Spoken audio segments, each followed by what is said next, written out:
Hi, it's Deb from Deb's Days. It's Tutorial Tuesday, and today we're going to make a flower jar wrap for one of our canning jars.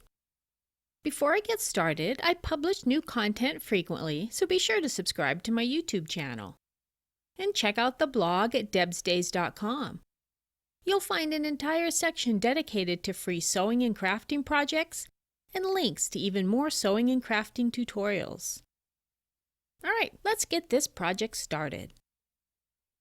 Along with your regular sewing supplies, for this project you will need a 4-inch by 14-inch piece of fabric for the backing. I ran out of the fabric I was using, so I just tacked a little bit more on the end. You'll need a piece of front fabric measuring 4 inches by 14 inches. You'll need a piece of batting measuring 4 inches by 13 inches. I'm even using scraps for my batting. You'll need some fabrics for the flowers. I've cut mine 3 inches by 3 inches. I need 6 of those. And then 3 pieces of batting measuring about 3 inches by 3 inches. You'll need some buttons and the template downloaded from debsdays.com.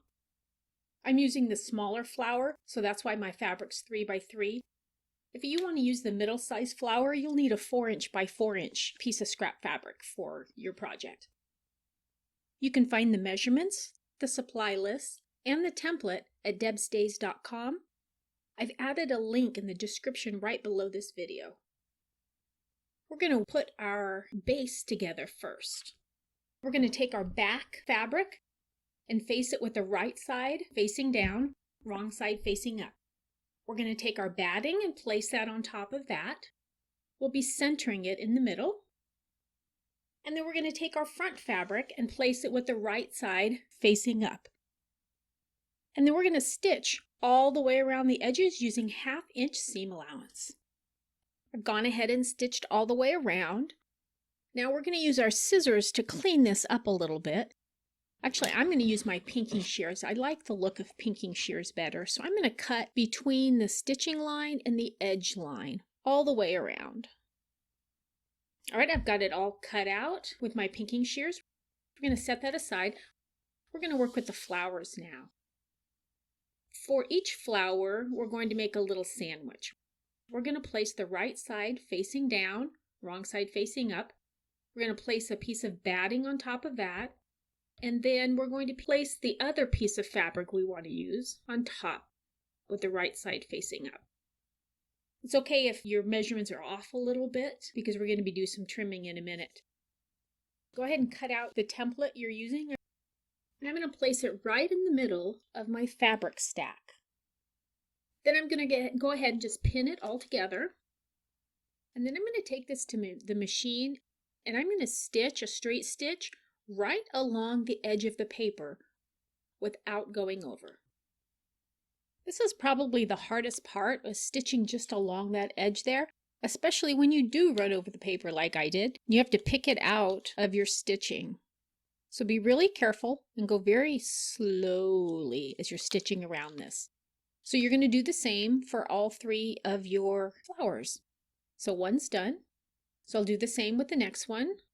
Right side facing down, batting piece, right side facing up, and then place it right smack dab in the middle. Go ahead and stitch around that, and then do that with your other one as well. I stitched all the way around all 3 of those. Now we're going to take our scissors or pinking shears if you want to use them and cut around the outside of our stitching. Be careful not to cut into the stitching. It's easy to do. I've cut all 3 out. I did cut some with pinking shears and some straight so you can see the different looks. Now we're going to use our buttons for the centers. Go ahead and play around with the different looks. I'm going to place these on my base piece. We're going to do one at a time, and we're going to stitch the button down at the same time we stitch the flower down. We're not going to stitch the flower itself, we're just stitching the center of it. So go ahead and get your button stitched on, which then stitches your flower on. One button on, I'll go ahead and get the other two on and we'll be back. I have all three attached. Now I need to grab my jar and place this around the jar. It looks like based on the size of my jar, I want to go just on the inside of the stitching I already have. You may find based on your jar you need to go in a little bit more. I'm going to go about 1/4 inch in. We'll go ahead and get that filled with candy or flowers or whatever we'd like to use it for. If you'd like to see more projects like this one, don't forget to subscribe to my YouTube channel and stop by the blog at debsdays.com. You'll find free patterns, supply lists, and links to even more sewing and crafting tutorials. See you next week with another project.